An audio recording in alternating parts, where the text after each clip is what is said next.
contadores de história de todo o nosso Brasil, que a graça de Deus esteja com cada um de vocês. Hoje, episódio de número 3 do nosso podcast Isso é Forte.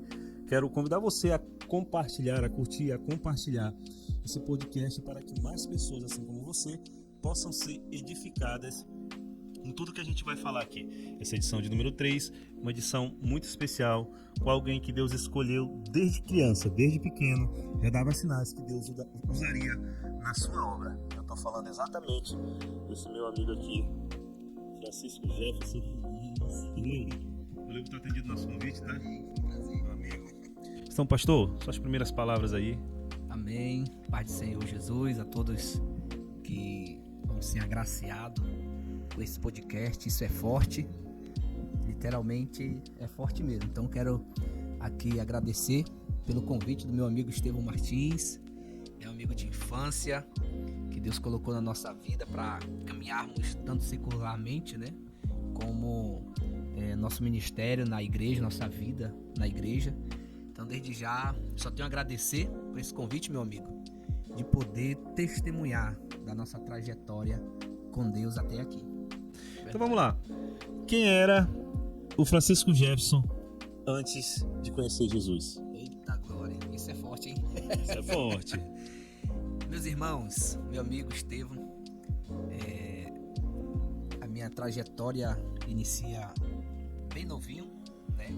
Lá pelos anos 90, nasci em 1984, mas no início dos anos 90 eu aceitei a Jesus, no tempo do pastor José Sena, que hoje reside em Manaus.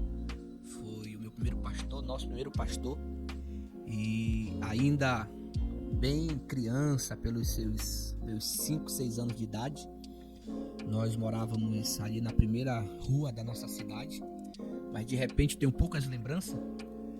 Meu pai decide se mudar para a área de trás da nossa cidade, aonde nós residimos bem perto da Assembleia de Deus, hoje Templo Central. Passava 3 casas, era a nossa residência. E assim nós conhecemos esse pastor, o pastor José Sena, seus filhos, aonde brincávamos bastante, né, como criança. Então essa era a minha vida antes de conhecer Jesus. Eu lembro quando o filho do pastor Sena, chamado Chester, me fez o convite. Eu acredito que era uma programação de criança, não tenho lembrança qual era a programação que estava tendo na igreja. Mas eu lembro que eu estava sentado do lado direito, de frente para o púlpito, quando foi feito esse convite por ele, meu amigo Chester de infância. Né? O Estevão deve lembrar muito bem dele. E assim fizemos a nossa decisão, no início dos anos 90. Criança ainda, né? Criança. O quanto é importante, né, pastor? A gente, enquanto estiver oportunidade de levar uma criança, né?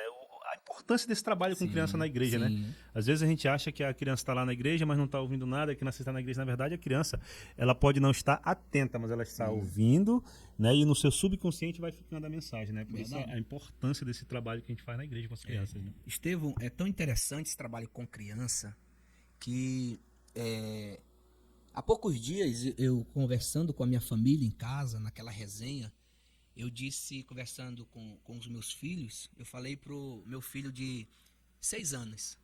Eu disse, meu filho, a tua irmã mais velha aceitou Jesus com 6 anos.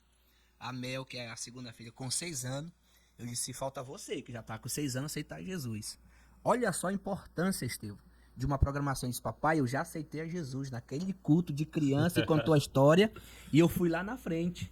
Então a criança, ela tem noção, sim. Então eu dou muita importância quando uma criança, ela vem e faz essa decisão. A gente muitas das vezes não dá valor, mas ela está indo ali de coração, como eu fiz. Até hoje estou na presença do Senhor. Eu me lembro que há alguns dias atrás eu fiz uma campanha de oração aqui em casa, com minha família, né? E o Arthur se queixava que nunca, o Arthur, meu filho, se queixava que nunca tinha sentido a presença de Deus. Olha só. Ele nunca tinha sentido a presença de Deus. Aí, um dia desses eu cheguei, coloquei um fundo musical e comecei a pregar sobre o filho pródigo. Era o tema daquela noite da campanha de oração, né? E eu começo a ministrar sobre o filho pródigo e fui. Mas aí, como a gente costuma dizer, eu dei lugar, né? É verdade. Eu dei lugar e comecei a buscar a ministrar. E o Arthur começou a se emocionar, pastor, ele chorava copiosamente. Glória a Deus. Chorava copiosamente, ele soluçava. E eu comecei a ministrar na vida dele, foi muito forte. Dentro do nosso quarto ali, a presença do Senhor desceu. Então, a gente precisa dar as experiências aos nossos filhos, às nossas crianças, possibilitar eles terem essa experiência com Deus, né? Verdade. Desde pequeno. Sim, né? Desde sim. pequeno ter essas experiências. Mas, pastor, Francisco Jefferson chega na adolescência, né? É, isso aí. Chega na adolescência.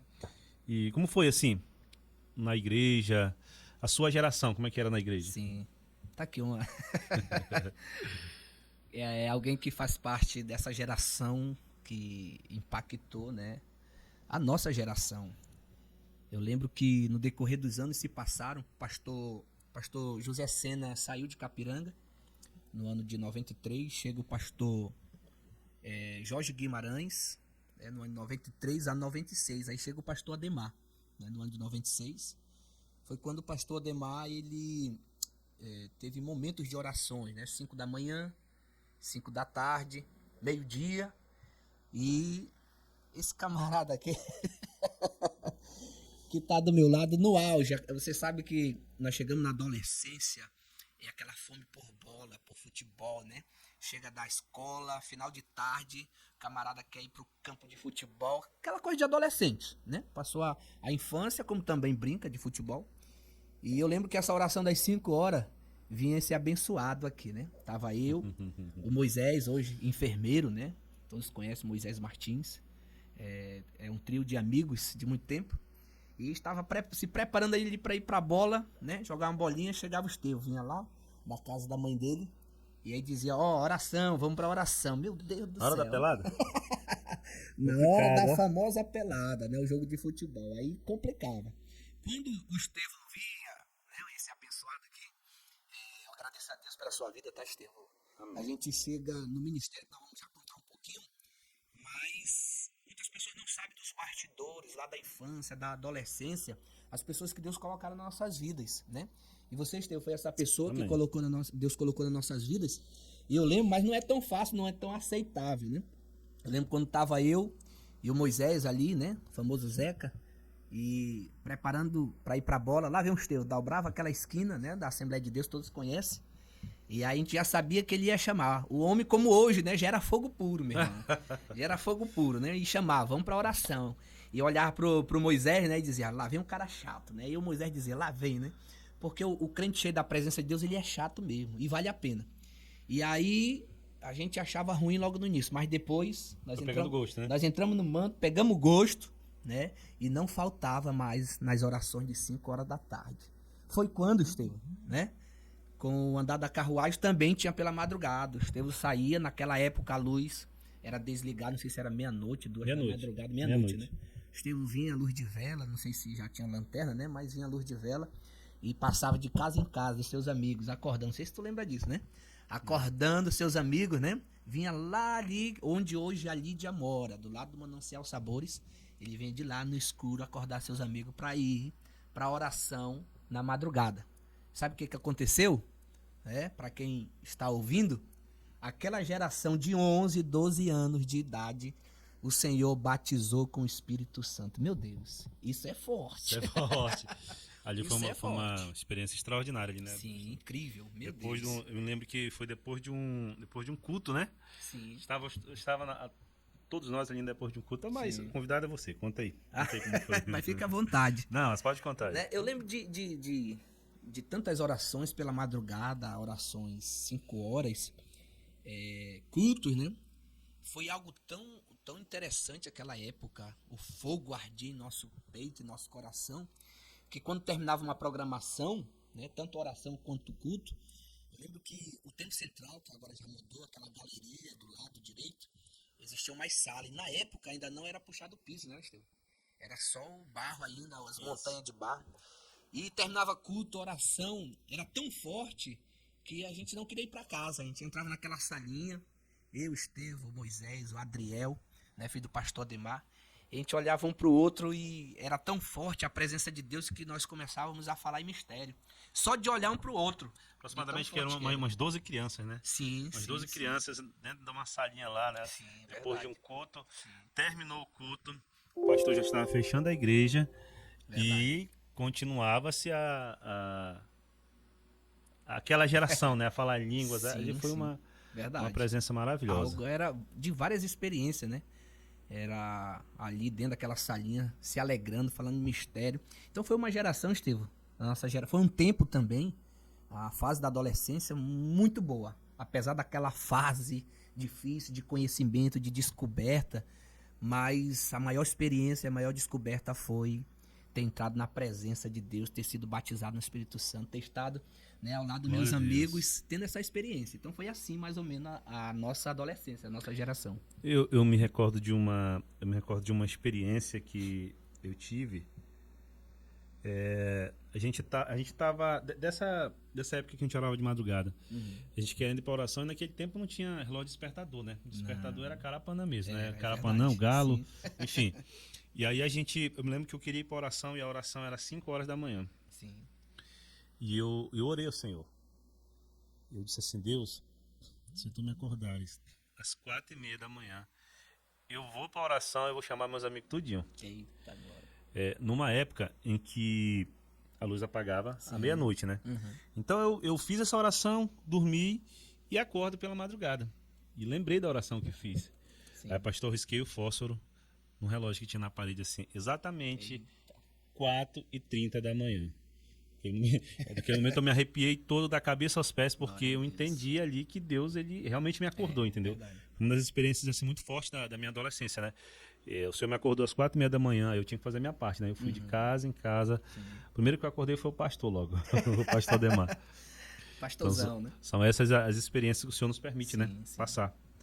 Mas, pastor, ainda da sua adolescência, né? O senhor foi acometido de uma enfermidade, né? Sim. Em que parecia já desenganado, né? E o Senhor, né, lhe curou. Conta aí para os Verdade. nossos espectadores aí que estão acompanhando a gente como foi. Sim. Depois dessas experiências, né, com Deus, com o Espírito Santo, sentindo a presença do Senhor, acompanhando meus amigos. Antes de entrar nesse detalhe, o Estevam disse assim: o convidado sou eu, mas essa fase da vida, ou faixa etária, né? Não tem como contar uma história sem ter o Estevam na história, né? Sem ter o Moisés e demais irmãos. Mas assim, depois dessa experiência, no ano de 2001, se eu não me engano, né? Com 16 anos de idade, todo adolescente sonha em ser alguém na vida, né? Ser um profissional. E eu tive essa oportunidade. Eu sou da época que fui batizado, né? E aquele segmento de padrinho, madrinha, né? E fui convidado pela minha madrinha a morar em Manaus. Só que eu já sentia umas dores no meu joelho. Eu trabalhava com meu pai na agricultura, na estrada, andava mais ou menos, e não tinha asfalto, né? O que a gente tinha era uma bicicleta.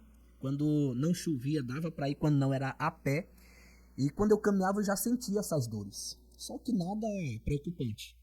Foi quando eu me mudei para Manaus, morar na casa dessa madrinha. E lá comecei a sentir mais forte essas dores, complicando. As pernas, o joelho direito inchando, né? Ficando muito inchado. Já caminhando com dificuldade. Quando ela percebeu, minha madrinha percebeu, ela pediu pro filho dela me levar numa consulta. E já subi a escada da casa dela para sair, já com muita dificuldade de dar as passadas, né? Naquela época foi tirado um líquido do meu joelho, mas retornei, achava que era só isso. E depois de muitos dias já não andava mais, né? De alguns dias ali na casa dela já não andava mais, sentindo muitas dores, gritava de dor. Era dores nas articulações, cotovelo aqui nas articulações do braço, o joelho, né? E só fui inchando, não ficou inchado só o joelho, mas todo o corpo começou a inchar com poucos dias que eu cheguei em Manaus. Foi quando entraram em contato com meu pai, minha mãe. Eles chegaram em Manaus e eles não me reconheceram de tão inchado que eu estava, né? Isso em casa. Foi quando ele tomou as providências e me levou, né, juntamente com a minha madrinha, pro 28 de agosto, né? Passei 2 dias lá. Eu lembro que hoje a pastora Isângela, né? Pastora Isa, esposa do pastor Roberto, ela foi me visitar. Era tão grave a situação que ela só me conheceu porque meu pai estava do lado. Que ela não imaginava que aquela pessoa, aquele jovem de 16 anos, era eu. Todo inchado. Todo inchado, paralisado, né? Eu não podia fazer esse movimento aqui. Era duro, né? Em cima da cama, do leito. Não fazia esses movimentos mais, paralisado. Só mexia a cabeça, piscava e falava, né? E como era uma doença não muito conhecida, eu fui encaminhado para a Fundação Tropical, né? Que é tratado essas doenças assim. E lá, resumindo, passei 50 dias, né? Tomando antibiótico. Quem me dava banho era meu pai, escovava o meu dente, me dava de comer, penteava o meu cabelo, para você ter noção de o quanto, né, eu estava assim numa situação caótica. Então foi um período muito difícil que eu passei na minha adolescência. Fui para estudar, né? Eu ia fazer o primeiro ano do ensino médio. Naquela época só tinha oitava, né? Hoje tem o nono. Terminei o oitavo ano aqui, fui para Manaus para estudar o ensino médio e daí, né, segui carreira. Mas como a Bíblia diz, Estevão, em tudo dai graça e tudo contribui para o bem daqueles que amam a Deus, com tudo isso eu perdi o gosto, né, de ficar ali em Manaus. A minha madrinha ainda tentou que eu ficasse ali, mas perdi o desejo de estar ali. Mas não desisti completamente dos estudos, né? Retornei, estudei, mas foi um momento difícil porque quase essa enfermidade me leva à morte. Algumas pessoas achavam que se eu sobrevivesse era numa cadeira de roda, ia retornar para Capiranga numa cadeira de roda, né? Inclusive fiquei, depois desse processo, mais de 30 dias paralítico, sem poder andar, né? Quem me ajudava era o meu pai, até a minha dormida, que tem aquelas pessoas que ela passa a noite, vira para um lado, vira para o outro, né? Quem fazia esse processo era o meu pai. As pessoas que têm o costume de dormir dessa forma, ele não consegue dormir só numa posição. Meu pai me virava, né? E também devido às dores, me dava para o outro lado, para poder passar a noite. E essa foi a luta, né? Mais de 30 dias sem poder andar. Eu sei o que é ficar sem poder andar, ser paralítico. E só que eu tinha uma fé. Eu tinha uma convicção que eu ia voltar a andar. Só que o que acontecia? A minha mãe, grávida da minha irmã caçula, hoje tem 20 e poucos anos, ela chegava, ia me visitar e perguntava: você tá bem? Eu digo: mãe, eu tô ótimo. Mas quem me via não acreditava. Só que eu acreditava que Deus estava entrando com providência. Você tinha quantos anos, pastor? 16. 16 anos, 16 anos, uhum. E eu tinha aquela convicção. Tanto é que eu olhava para meus pés, eu dizia: pai, me coloca de pé, que eu acredito que eu tô com tato no pé, eu tô com força. Só que quando ele me colocava de pé, não tinha tato. Não conseguia ficar em pé. Claro que aquilo me frustrava, porque eu acreditava, olhar para meus pés, que eu conseguia ficar, que eu conseguia andar. Mas, na realidade, não conseguia. Só que estava no tratamento, tomando antibiótico para desinchar, desinchei muito, né? Ao ponto que eu fiquei na época, se eu não me engano, não sei se era 50 e poucos quilos, né? Que adolescente é magrinho. E cheguei a ficar com 40 e perdi uma base de 10 quilos. Fiquei com 48 quilos. Só era pele e osso, né? Por isso que as pessoas não acreditavam, né? Pelas informações, naquela época não tinha WhatsApp para mandar foto ou coisa parecida, era só orelhão ligação, no máximo. Orelhão no máximo, né? E era chegada as informações aqui para nossa cidade. E as pessoas imaginavam que eu não voltaria, né?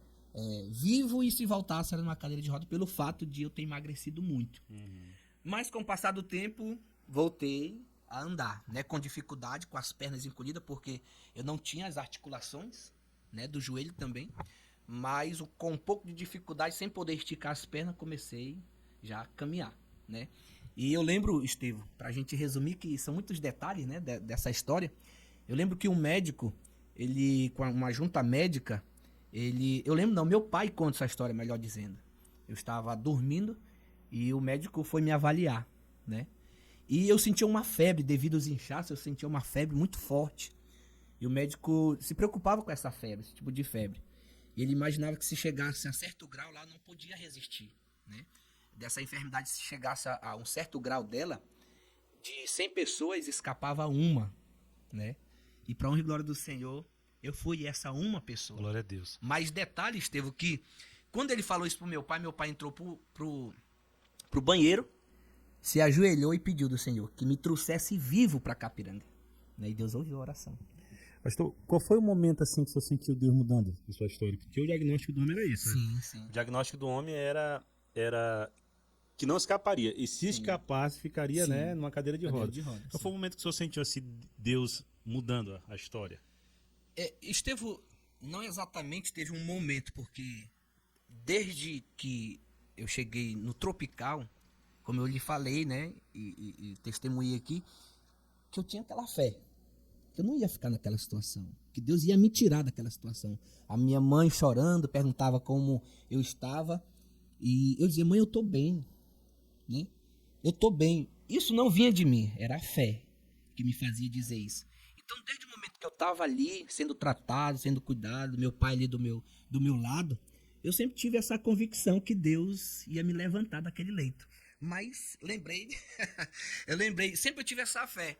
Só que depois de eu ter saído do hospital, o médico pediu para mim fazer fisioterapia devido à minha dificuldade de caminhar.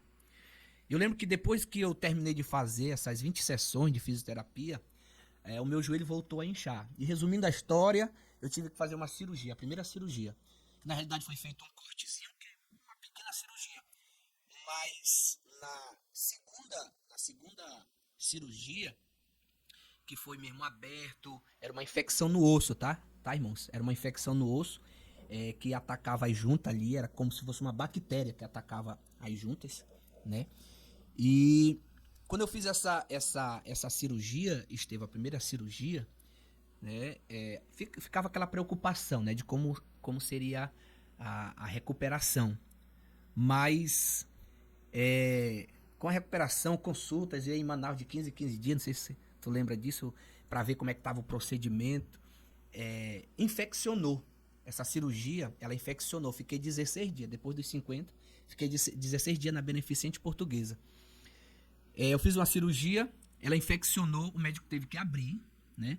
Essa cirurgia no joelho foi tanto de um lado como de outro, né? Tiveram que abrir, fizeram uma raspagem no joelho e ela infeccionou, porque tinha um dreno. E como estava sendo bem pouquinho, o médico tirou esse dreno, mas foi o suficiente para infeccionar. E o médico abriu e teve que sarar aberto, essa cirurgia de 13 pontos, né? Ali foi muita dor que eu senti. E eu passei o Natal, não lembro se eu passei Ano Novo com meu pai dentro da Beneficente Portuguesa. E devido àquela tristeza, né, de estar longe da família, eu fui dar uma volta dentro do hospital. E eu me sento numa cadeira de frente para uma enfermaria, onde tinha muitas pessoas assim internadas. Eu lembro que chegou uma pessoa, eu não lembro se era um homem ou era uma mulher, não tenho muita lembrança. Olhou para mim e disse assim, essa tua enfermidade não é para a morte, né? Deus tem um propósito na tua vida, Deus vai te levantar para um propósito.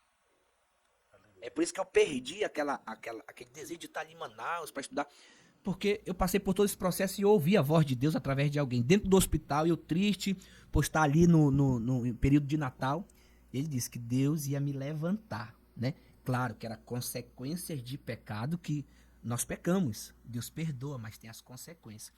Além de ser consequência, mas era um propósito de Deus para a nossa vida. Porque tem um processo. Só vive o propósito quem passa pelo processo. Então era um processo que eu estava passando e aí foi isso é forte.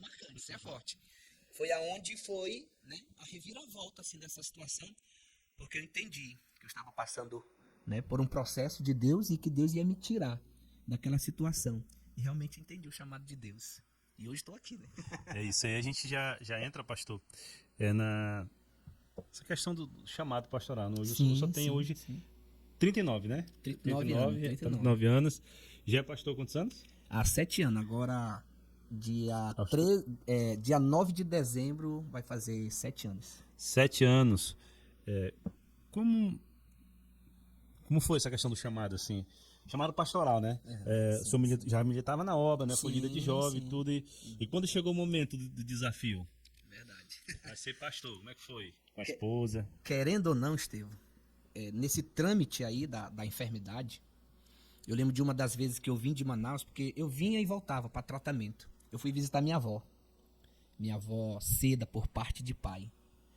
E quando eu cheguei na casa da minha avó, ela olhou, meu filho, tu tá bem? Se voltou bem. Ela disse assim, meu filho, Deus vai te curar e tu vai ser um pastor. Meu Deus, uma profetada logo de cara. De assim. frente, meu irmão.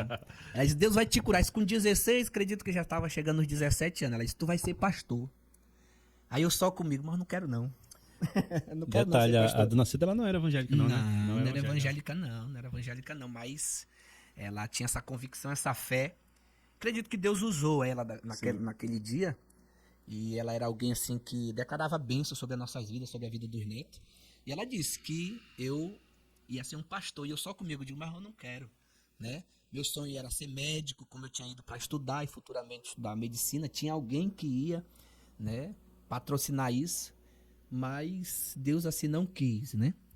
E estamos aqui nesse ministério. Mais um detalhe, Estevão, nesse processo todo, eu lembro que já acredito que em 2003, o ano que eu recebi um milagre definitivo, né? Porque Deus foi me tratando e cuidando aos poucos.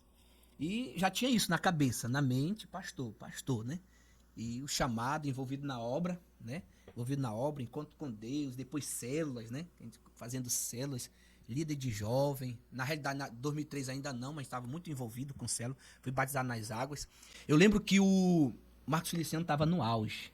Estava no auge da pregação, na videocassete.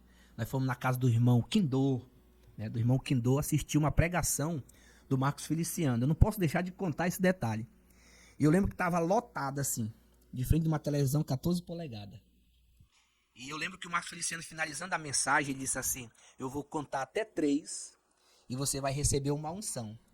Só que eu estava 2 anos depois de ter feito essa cirurgia, porque eu resumi muito aqui. Depois de ter feito essa cirurgia, eu passei 2 anos pelo fato da cirurgia ter sido aberta, né? Ter infeccionado. Aí depois voltou a abrir novamente uma pequena parte, não sei se tu lembra. E saiu uma carnezinha assim da cirurgia e saiu uma secreção. Foram 2 anos. 2001, né? Para 2003, 2 anos. Tomava banho curativo, né? E até ia jogar bola que meus amigos Estevão, né? E outros, tô doido, rapaz, jogar bola desse jeito. Meu joelho saía secreção todo tempo enfaixado. Não sei se tu lembra disso. E eu cansado dessa situação, durante 2 anos fazendo cirurgia e ia, não tinha curativo que desse jeito para aquilo. Tinha rolos e mais rolos de atadura, né? Caixas de cefalexina, meu Deus, aquilo eu tinha pendurado, aquilo era um amuleto para mim. Eu digo, não, isso daqui não é para mim não, eu joguei. Depois que Deus me curou, enfim. E pelo fato de estar cansado daquela vida, Estevão, eu lembro quando o Marcos Feliciano ele disse, eu vou contar até 3 e você vai receber uma unção. De tantas pessoas ali, eu fiz uma oração para Deus, no espírito, né? Se Deus, eu não quero unção. No momento que eu estou precisando é de um milagre, de uma cura. O Marcos Feliciano contou, eu conto 1, eu conto 2, eu conto 3, receba a unção. Eu senti aquilo da minha cabeça saindo até a ponta dos meus pés. Eu senti quando fez zic. Forte. Isso é forte. Dia 29 de maio de 2003. Aconteceu esse milagre. Cheguei com a minha irmã, Ena, mais velha. Disse, minha irmã, hoje aconteceu um milagre. Deus me curou. E passou-se os anos, eu nem lembrava. Ela disse, tu lembra quando chegou aqui em casa? Tu disse, sabe o que aconteceu dia 29 de maio de 2003? Eu nem comemorava. Aí tu lembra que tu recebeu o milagre? Aí até hoje, eu comemoro essa data. Dia 29 de maio de 2003 foi quando Deus me curou. Em frente de uma televisão, foi ministrado uma unção e eu senti essa enfermidade definitivamente Aleluia. sair. Forte. E aí a gente deu seguimento, nosso ministério, como foi a pergunta, né? O ministério pastoral. E aí nos tornamos líder de jovem, né? Juntamente com o Estevão, ali na Sempre Viva, já no ano 2012. Claro, me casei em 2005, né? Minha esposa, pastora Dorelene, uma bênção, me deu 4 filhos. E em 2012, né? Junto ali, eu e a minha esposa, o Estevão com a Cristina, éramos líderes de jovem ali na Sempre Viva, Estevão, né? Creio que você lembra muito bem. Com certeza. E daí, dirigente aqui na área 3, bairro Novo Horizonte, onde eu atual sou pastor, o Senhor foi só confirmando o chamado. Glória a Deus. Muito forte, pastor. Muito forte esses testemunhos, né? Sim. As nossas experiências que nós temos com Deus são elas que nos dão força, né? A própria ciência, ela precisa da experiência para comprovar uma tese, né? Então, no campo da experiência com Deus, nós temos muita história para contar, né? Pastor, estamos caminhando já para o final, 90% do podcast. Sim. Mas, ainda no campo das experiências, pastor, já como pastor, assim, uma experiência que o senhor tenha vivido, assim, que marcou a sua história já como pastor, assim? Estevão, em 2016, nós fomos consagrados a missionário, né? Que já era um chamado de Deus. E nesse período eu era líder de célula. E teve uma experiência muito grande, 2 experiências, rapidinho vou contar aqui. Eu era líder de célula, mas já estava como missionário, né? Aqui na área 3. Eu tinha uma célula de homens E eu lembro que às 3 horas da madrugada Deus me desperta para orar. Eu levanto para orar e saio na casa, né, orando, Senhor, abençoa minha casa, minha família, me livre de todo mal, aquilo todo, né, fui determinando as bênçãos e me deitei. Quando eu me deito, o Senhor brada no meu ouvido e diz assim, levanta e ora. E ainda disse assim, não é para orar pela tua família.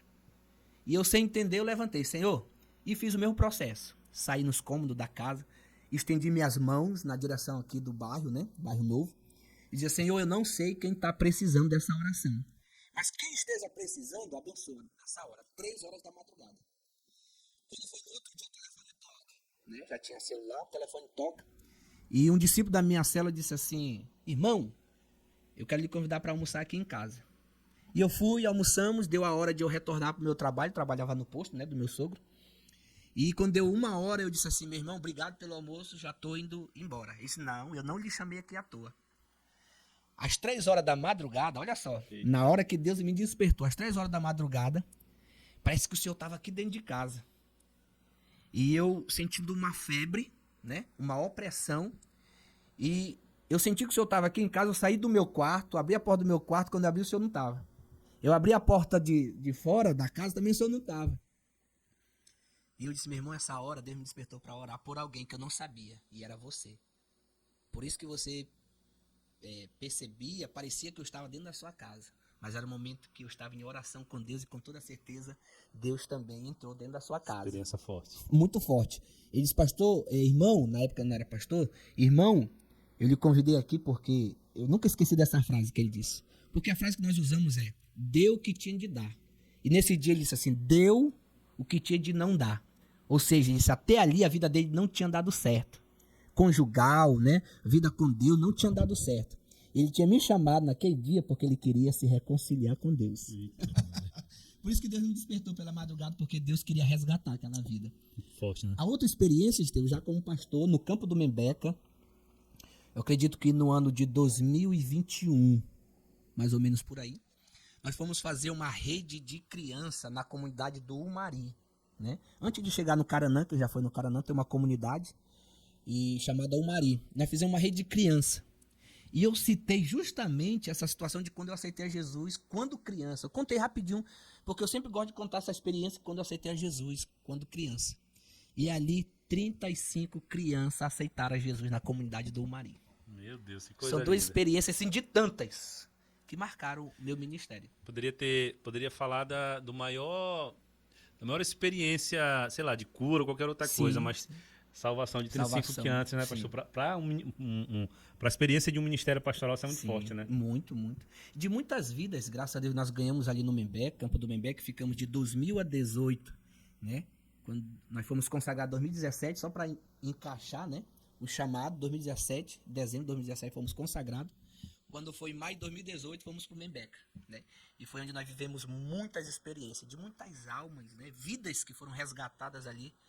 Essa foi marcante, de 35 crianças daquela comunidade. Que coisa linda, né? Coisa linda, isso é emocionante. Impactante.